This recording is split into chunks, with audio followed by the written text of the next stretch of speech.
दोस्तों MS class में आप लोग का स्वागत है। तहे दिल से स्वागत। आई होप है कि आप लोग अच्छे होंगे और सही सलामत होंगे। आज हम लोग पढ़ेंगे मेरे भाई, ये सीपीसी से रिलेटेड है, क्योंकि 1908 में ये कानून बना था मेरे भाई।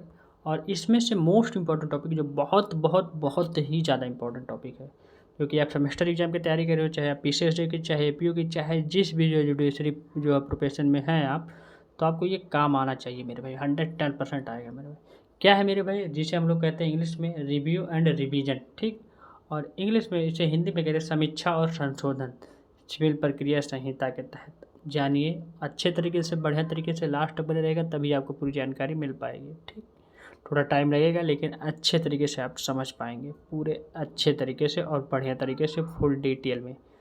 तो चलिए अब स्टार्ट करते हैं। स्टार्ट करने से पहले अगर चैनल पे नए हो तो सब्सक्राइब करिएगा, बेल आइकन दबाइएगा, आपको यहाँ से बहुत कुछ मिलेगा मेरे भाई। और वीडियो अच्छा लगेगा लाइक करिएगा, अधिक से अधिक लोगों के बीच में शेयर करिएगा, और कमेंट बॉक्स में कमेंट करके ज़रूर बताइएगा। एनी टॉपिक, किसी भी टॉपिक में आपको जो है, किसी भी जो है सिलेबस में आपको वीडियो चाहिए तो आप लोग ज़रूर बताएं कमेंट बॉक्स में कमेंट करके, ठीक। चलिए अब स्टार्ट करते हैं।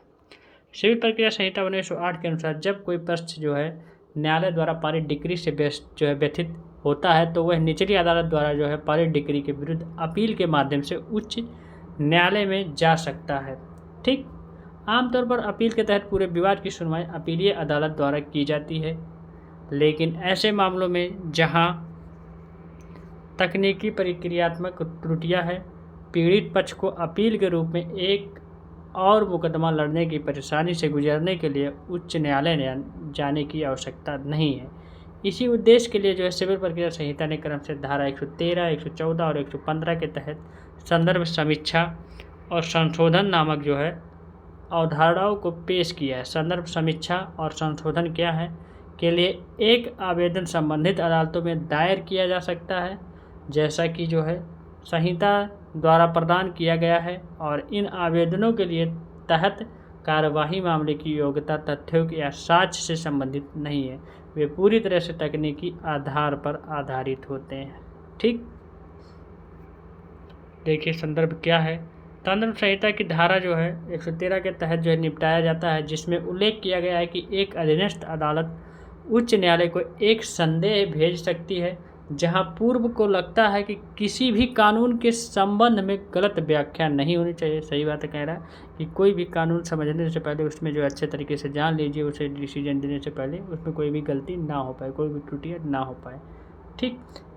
इसे एक संदर्भ कहा जाता है। वाद के किसी भी पक्ष को संदर्भ के लिए आवेदन करने का अधिकार नहीं है, यह केवल अधीनस्थ न्यायालय है के पास होता है, जिसके पास किसी कानूनी प्रावधान की वैधता के बारे में संदेह होने पर स्वतः संज्ञान लेने या स्वयं की गति पर जो है को संदर्भित करने की शक्ति होती है मेरे भाई, उसी के पास ये चीज़ होती है, संदर्भ। कानूनी प्रावधानों की वैधता के अलावा अन्य मामलों के लिए न्यायालय उच्च न्यायालय को संदर्भित करने के लिए बाध्य नहीं है। इसलिए वह न्यायालय को लगता है कि उसे किसी लंबित मामले के बारे में स्पष्टीकरण की आवश्यकता है तो वह निर्णय देते समय त्रुटियों से बचने के लिए उच्च न्यायालय से राय ले सकता है, यदि कानून के प्रश्न में के संबंध में उचित संदेह है तब। जानिए कौन कौन से नंबर पॉइंट अगला है।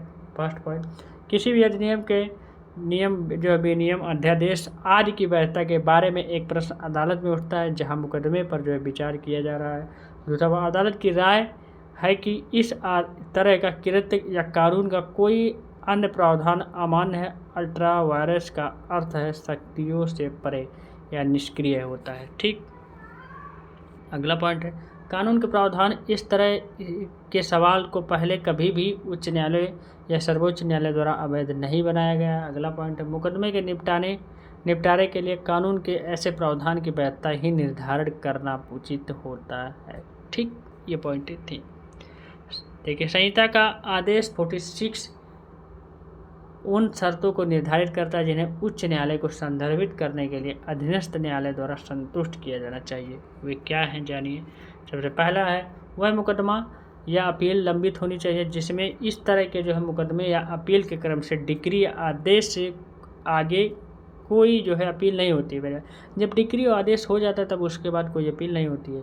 दूसरा पॉइंट है, कार्यवाही के दौरान यानी मुकदमे के लंबित रहने के दौरान कानून का जो है सवाल उठाना मेरे, जब कानून मुकदमा ज़्यादा दिन तक ऐसे लंबित रहता, नहीं दायर होता, वो सब सारी चीज़ें नहीं आता है डिसीजन, तब इसमें जो कानून के ऊपर जो सवाल उठा सकते हैं। अगला पॉइंट है, न्यायालय को उस बात पर विचार करना चाहिए जिससे कानून के प्रश्न के संबंध में ऐसा संदेह उत्पन्न हुआ है। ये 3 पॉइंट इंपॉर्टेंट है, ठीक। जहां उच्च न्यायालय को इस तरह का संदर्भ दिया गया है, अधीनस्थ न्यायालय उच्च न्यायालय की राय को ध्यान में रखते हुए एक डिक्री पारित करता है, ठीक।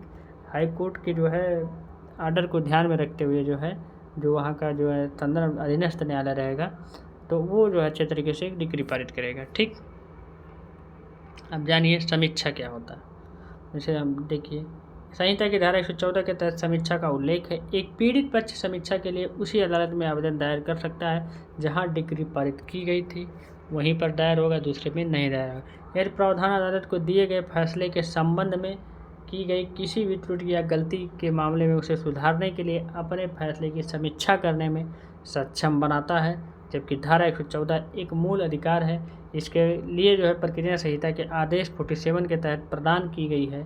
समीक्षा के लिए आवेदन उन परिस्थितियों में दायर किया जा सकता है जहां पर, ठीक है, कई पॉइंट दी गई है, एक डिक्री या आदेश कानून द्वारा प्रदान किए गए अनुसार अपील योग्य है, लेकिन ऐसी कोई अपील नहीं की गई है।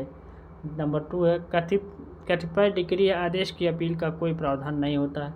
नंबर 3 है, छोटे कार्डों के न्यायालय द्वारा एक निर्णय पारित किया जाता है। ये चीज़ें हैं, ठीक ठीक। समीक्षा आवेदन दाखिल करने का आधार क्या है, जानिए। पहला पॉइंट, डिक्री पारित करने के समय से पहले नए तथ्यों की खोज, जब उसके बारे में कोई ज्ञान नहीं है या लापरवाही के कारण उसे प्रस्तुत नहीं कर सकेगा। मेरे भाई, नहीं मत करिएगा जब उसके बारे में कोई जानकारी नहीं है तो। दूसरा पॉइंट, रिकॉर्ड के सामने दिखाई देने वाली त्रुटियाँ, जिसका अर्थ है ऐसी त्रुटियाँ जो पूरे मामले के जो है फिर से तर्कों को जन्म नहीं देता है और जो गलत जो है निर्णयों से संबंधित नहीं है। ये सब सारी संहिता द्वारा प्रदान किया गया कोई जो है पर्याप्त आधार जिसमें न्यायालय की गलत धारणा को पर्याप्त धारणा माना जा सकता है।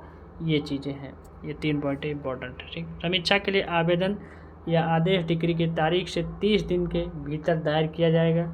ऐसी समीक्षा के बाद पारित आदेश या डिक्री अंतिम और प्रभावी होगी। समीक्षा याचिका एक अदालत का जो है विवेकाधीन है मेरे भाई, उसके विवेक पर जो है डिपेंड करेगा न्यायालय के कि क्या करेगा क्या नहीं, जिसका अर्थ है कि वह या तो आवेदन पर विचार कर सकती है या तो अस्वीकार कर सकती है। मतलब उस आवेदन पर उस पर विचार कर सकती है या तो उसे अस्वीकार कर सकती है। ये न्यायालय के जो है माइंड पर डिपेंड करता, ठीक।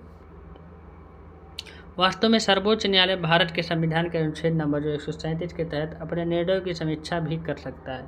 अपने निर्णय की भी समीक्षा कर सकता है, जो निर्णय दिया है उसका भी समीक्षा कर सकता है, ठीक। वो सर्वोच्च न्यायालय मतलब जो सुप्रीम कोर्ट। सर्वोच्च न्यायालय के नियम जो 1966 के अनुसार समीक्षा याचिका फैसले की तारीख से 30 दिनों के भीतर दायर की जानी चाहिए। जो तारीख दिया जाएगा उसके जो है 30 दिन। अब देखिए रिवीजन जानिए, दोहराव क्या होता है। उच्च न्यायालय के पास किसी भी मामले के फिर से जांच के लिए बुलाने की शक्ति होती है और जो कि अधीनस्थ न्यायालय द्वारा उचित अधिकार क्षेत्र के बिना तय किए गए होता है। उच्च न्यायालय की इस शक्ति को जो है केवल न्यायालय का पुनरीक्षण क्षेत्राधिकारी कहा जाता है, जिसका उल्लेख संहिता की धारा 115 के तहत किया गया है। पुनरीक्षण क्षेत्राधिकारी एक मूल अधिकार नहीं है, बल्कि जो है आवेदक को दिया गया विशेषाधिकार मात्र है। वाद के पक्षकारों और द्वारा निम्नलिखित परिस्थितियों में पुनरीक्षण के लिए आवेदन किया जा सकता है जहां अधीनस्थ न्यायालय के पास होता है। अधीनस्थ न्यायालय के पास जो है आप एक आवेदन कर सकते हैं पुनरीक्षण करने के लिए, ठीक, पुनः उसको रिकवर करने के लिए। तो देखिए पॉइंट, इसमें कानून द्वारा जो है प्रदत्त क्षेत्राधिकारी का प्रयोग नहीं किया, अधिकार क्षेत्र के संबंध में अदालत की गलत धारणा होती है। दूसरा पॉइंट, इसमें निहित अधिकार क्षेत्र का प्रयोग करने में विफल होना। नंबर अगला पॉइंट, अवैध रूप से जो है अपने जो है अधिकार क्षेत्र का प्रयोग किया, अदालत द्वारा अधिकार क्षेत्र का अनियमित प्रयोग करना। ये सब सारे 3 पॉइंट है।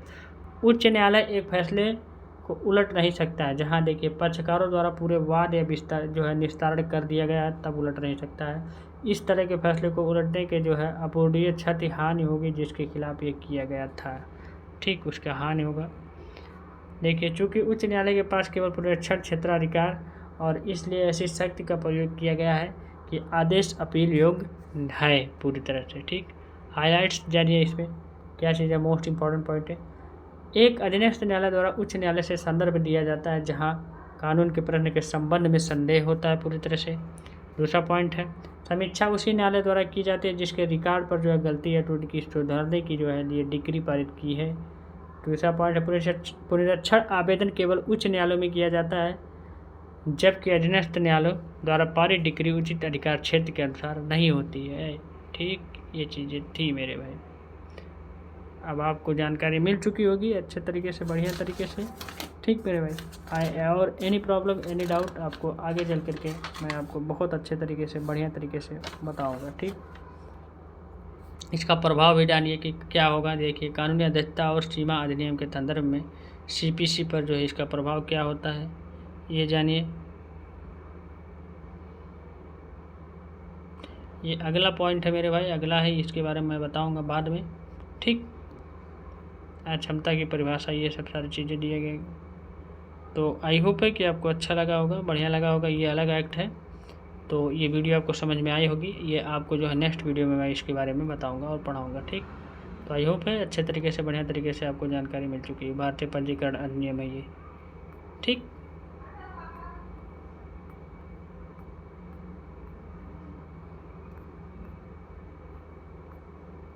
देखिए मेरे भाई, हाँ ये अलग चीज़ है मेरे भाई, और आप इतने जानिए। ठीक, thank you, tata, take care, bye bye, best of luck.